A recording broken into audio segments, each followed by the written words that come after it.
তারপর রাসূলুল্লাহ সাল্লাল্লাহু আলাইহি সাল্লাম বলেছেন, মা লাইসা মিনহু আও মা লাইসা লাহু দালিলুন ফিল কিতাবি ওয়াস সুন্নাহ। অর্থাৎ ওই কাজটি এমন হবে যেই কাজটির সম্পর্কে কোরআন এবং হাদিস থেকে কোনো দলিল থাকবে না। অর্থাৎ আল্লাহ রাব্বুল আলামিন এই কাজটি করতে বলেছেন এমন কোনো দলিল থাকবে না। আল্লাহ রাসূল থেকে কোনো প্রমাণ পাওয়া যাবে না, সাহাবায়ে কেরাম থেকে কোনো প্রমাণ পাওয়া যাবে না। যে কাজটি, যে আমলটি রাসূলের জামানায় ছিল না, সাহাবায়ে কেরামের জামানায় ছিল না, এমন একটি নতুন কাজ যদি হয়, তাহলে কি বলেছেন, ফাহুয়া রাদ্দুন।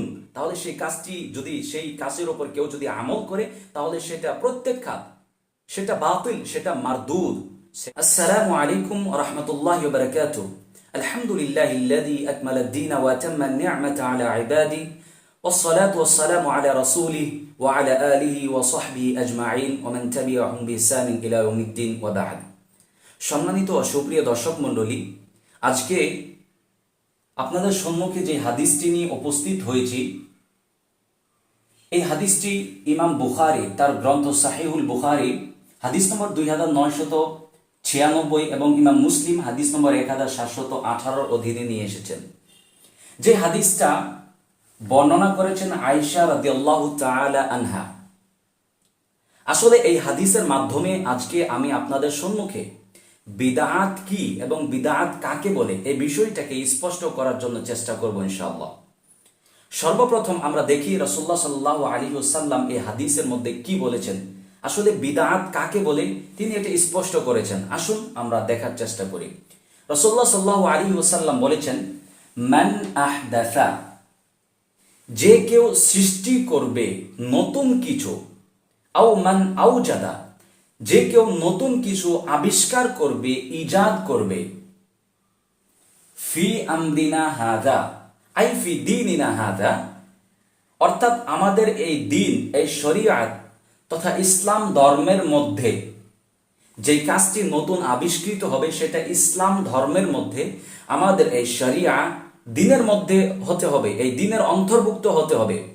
অর্থাৎ কোনো কাজের ব্যাপারে যদি কেউ বলে যে আল্লাহ বলেছেন এই কাজটা করতে বা রাসূল বলেছেন এই কাজটা করতে, কেউ যদি এই কাজটা না করে তাহলে সে পাপী হবে, বা এই কাজটা করলে আপনার সওয়াব হবে, নেকি হবে, বা এই কাজটা করা হলো মুস্তাহাব, এমন যদি কেউ ধারণা রাখে কাজটির সম্পর্কে, তাহলে সেই কাজটি বিদআত হওয়ার জন্য যথেষ্ট। তারপর রাসূলুল্লাহ সাল্লাল্লাহু আলাইহি সাল্লাম বলেছেন, মা লাইসা মিনহু আও মা লাইসা লাহু দালিলুন ফিল কিতাবি ওয়াস সুন্নাহ। অর্থাৎ ওই কাজটি এমন হবে যেই কাজটির সম্পর্কে কোরআন এবং হাদিস থেকে কোনো দলিল থাকবে না। অর্থাৎ আল্লাহ রাব্বুল আলামিন এই কাজটি করতে বলেছেন এমন কোনো দলিল থাকবে না, আল্লাহ রাসূল থেকে কোনো প্রমাণ পাওয়া যাবে না, সাহাবায়ে কেরাম থেকে কোনো প্রমাণ পাওয়া যাবে না। যে কাজটি, যে আমলটি রাসূলের জামানায় ছিল না, সাহাবায়ে কেরামের জামানায় ছিল না, এমন একটি নতুন কাজ যদি হয়, তাহলে কি বলেছেন, ফাহুয়া রাদ্দুন। তাহলে সেই কাজটি যদি, সেই কাজের উপর কেউ যদি আমল করে, তাহলে সেটা প্রত্যাখ্যাত, সেটা বাতিল, সেটা মারদুদ, সেটা গৃহীত হবে না, আল্লাহ কবুল করবেন না। আর এটি হচ্ছে বিদআত। এই হাদিসের মাধ্যমে আমরা একটি কাজ, একটি আমল, একটি ইবাদত বিদআত হওয়ার জন্য 3টি শর্ত পেয়েছি। এখানে 3টি শর্ত উল্লেখ করা হয়েছে। যদি 3টি শর্তের একটিও না থাকে, তাহলে কাজটি বিদআত হবে না। আসুন ভালো করে বোঝার চেষ্টা করি। প্রথম শর্তটি হচ্ছে, যে কাজটি নতুন কাজটি হবে, সেই কাজটি হওয়া নতুন আবিষ্কৃত কাজ হওয়ার দরকার। অর্থাৎ কাজটি নতুন আবিষ্কৃত হবে। দ্বিতীয়, সেই কাজটি আপনার দিনের সাথে সম্পর্ক রাখবে। মানুষ নেকির আশায়, সওয়াবের আশায় করলে নেকি হবে বা মুস্তাহাব, বা না করলে পাপ হবে, আল্লাহ রাসূল বলেছেন বা আল্লাহ বলেছেন, এমন ধারণা যদি রাখে। তৃতীয় যে শর্ত, সেটা হচ্ছে যে এই কাজটি সম্পর্কে কোরআন এবং হাদিসের মধ্যে কোনো স্পষ্ট দলিল প্রমাণ পাওয়া যাবে না। আল্লাহ রাসূলের সময় এই কাজটি ছিল না, এই আমলটি ছিল না, আল্লাহ রাসূল করতে বলেননি, সাহাবায়ে কেরাম করতে বলেননি। এই 3টি শর্ত যদি থাকে, তাহলে একটি আমল বিদআত হওয়ার জন্য যথেষ্ট। আর যদি এই 3টি শর্ত না থাকে, তাহলে বিদআত হবে না। কিন্তু দুঃখজনক হলেও সত্য যে অনেক অনেক লোকই যারা বিদআত করে তারা নিজেদের বিদআতকে টিকিয়ে রাখার জন্য তারা বলতে থাকে যে মোবাইল ফোন নতুন আবিষ্কৃত, কম্পিউটার নতুন আবিষ্কৃত। এছাড়াও যারা কিনা আপনার হজ করতে যান, সফর করেন, গাড়ি মোটর, তারপরে আপনার জাহাজ, বিমানে যারা সফর করেন, তারা বলে যে এগুলো তো নতুন আবিষ্কৃত, তাহলে এগুলাতেও যাওয়া আপনার কি হবে? বিদআত হবে।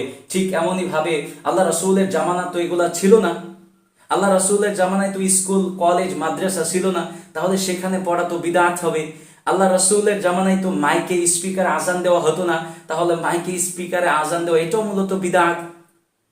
এছাড়াও ইমামতি করে স্যালারি নেওয়া এটাও বিদআত।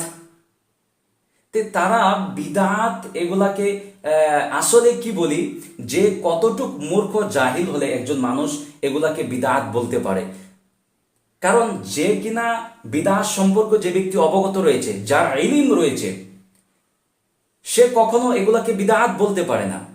ইলমের স্বল্পতার কারণে, ইলম না থাকার কারণেই মূলত এগুলাকে বিদআত বলে।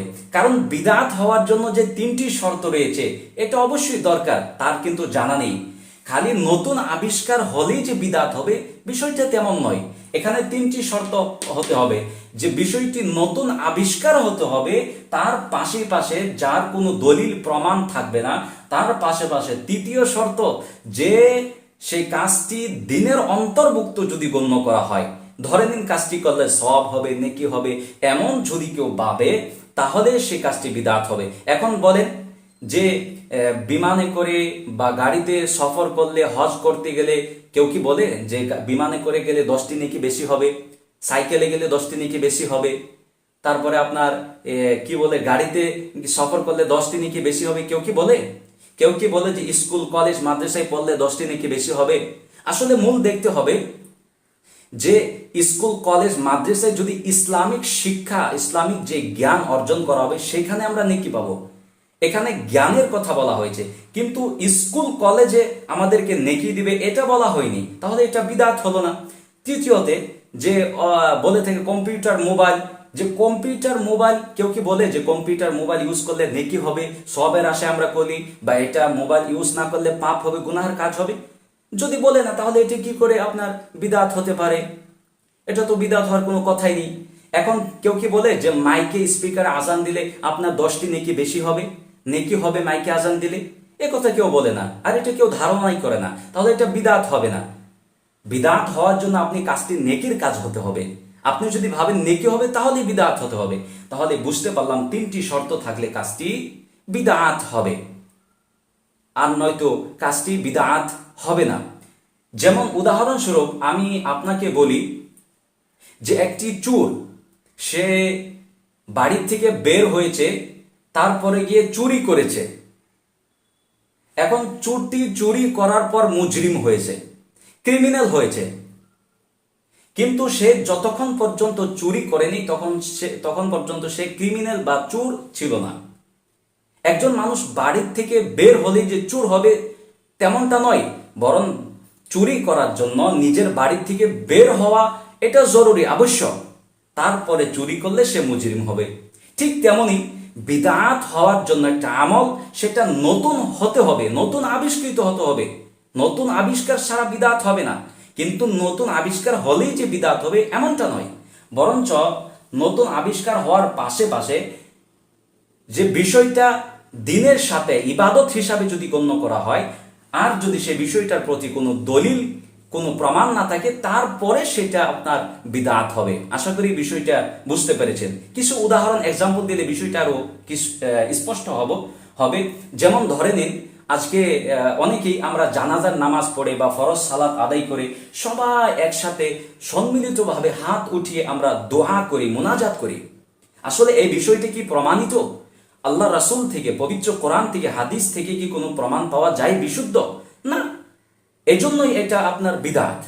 ঠিক এমনই ভাবে কোনো মানুষ যখন মারা যায়, অনেকেই সেই মৃত ব্যক্তির পাশে বসে সূরা ইয়াসিন পড়ে, কেউ আবার মানুষ মারা যাওয়ার পরে 3 দিনা 40 করে লিল্লাহ বলা হয়, আবার হুজুরকে ডেকে এনে আপনার খতম পড়ায়, আবার অনেকেই মানুষ অসুস্থ থাকলে, রোগী হয়ে গেলে তার জন্য আপনার খতমে শিফা, অনেকে খতমে আম্বিয়া, খতমে জালালি, এরকম 12 তসবির জিকির, এইগুলা যে কাজ করে মানুষে, আসলে এর ভিত্তি কি হাদিস মধ্যে আছে? প্রথমত হাদিসের মধ্যে এগুলা কোনো ভিত্তি নেই। রাসূলুল্লাহ সাল্লাল্লাহু আলাইহি সাল্লামের জামানায় এগুলা ছিল না। তারপরে এটা হচ্ছে নতুন আবিষ্কৃত, সাহাবায়ে কেরামের জামানার পরে অনেক সময় পরে এগুলা আবিষ্কৃত, দিনের সাথে এগুলা কোনো সম্পর্ক নাই। আর এগুলা আপনার নিয়ত, সওয়াবের আশায়, সওয়াবের নিয়তে যে এগুলা করলে সওয়াব হবে। একজন মানুষ মিলাদ পড়ছে, সে ভাবে আমি যদি মিলাদ করি তাহলে অবশ্যই সওয়াব হবে। তো এই সওয়াবের আশায় এগুলা কাজের মধ্যে আপনার 3টি শর্ত পাওয়া যাচ্ছে। প্রথম, এটা রাসূলের জামানায় ছিল না, এজন্য। দ্বিতীয়, এটা সওয়াবের আশায়, নেকির আশায় করা হয়। তৃতীয়ত, এর কোনো দলিল প্রমাণ কোরআন এবং হাদিসের মধ্যে নাই, এজন্যই এই কাজগুলাকে মূলত বিদআত বলা হয়। আশা করি আজকের হাদিসের মাধ্যমে আমরা বিদআতকে স্পষ্ট করে বুঝে নিয়েছি। আর আরেকটি কথা আমি এখানে বলে রাখি, যে এই হাদিসটা হচ্ছে একটা মূল নীতি, একটা সূত্র, একটা উসুল। যেমন আপনি যদি সূত্র জানেন, সেই সূত্রের মাধ্যমে আপনি বিভিন্ন রকমের অঙ্ক আপনি করতে পারেন, বিভিন্ন রকমের অঙ্ক করতে আপনি সক্ষম।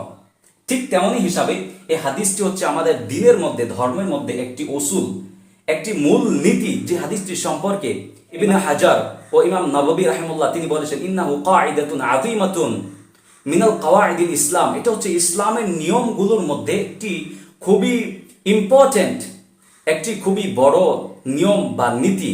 এবং ইবনে উসাইমিন রাহিমাহুল্লাহ তিনি বলেছেন, হাদা ফাহুয়া নিসফুল ইলমি ওয়া মিজানুল আমাল।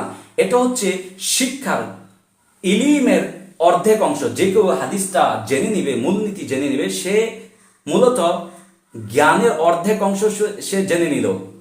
ওয়া মিজানুল আমাল, এবং ইবাদতকে মাপার জন্য মেজারমেন্ট এই হাদিসটা, এই হাদিস দিয়ে মূলত আপনি শনাক্ত করতে পারবেন, চিনাক্ত করতে পারবেন যে কোন কাজটা বিদআত আর কোন কাজটা বিদআত নয়। আল্লাহ পাক আমাদের সবাইকে এই বিদআত থেকে বেঁচে থাকার তৌফিক দান করুক, আমিন। তাকাব্বাল ইয়া রাব্বাল আলামিন। আসসালামু আলাইকুম ওয়া রাহমাতুল্লাহি ওয়া বারাকাতুহু। অবশ্যই ভিডিওটি শেয়ার করতে ভুলবেন না। শেয়ার করার মাধ্যমে সবাইকে দেখার সুযোগ করে দিন।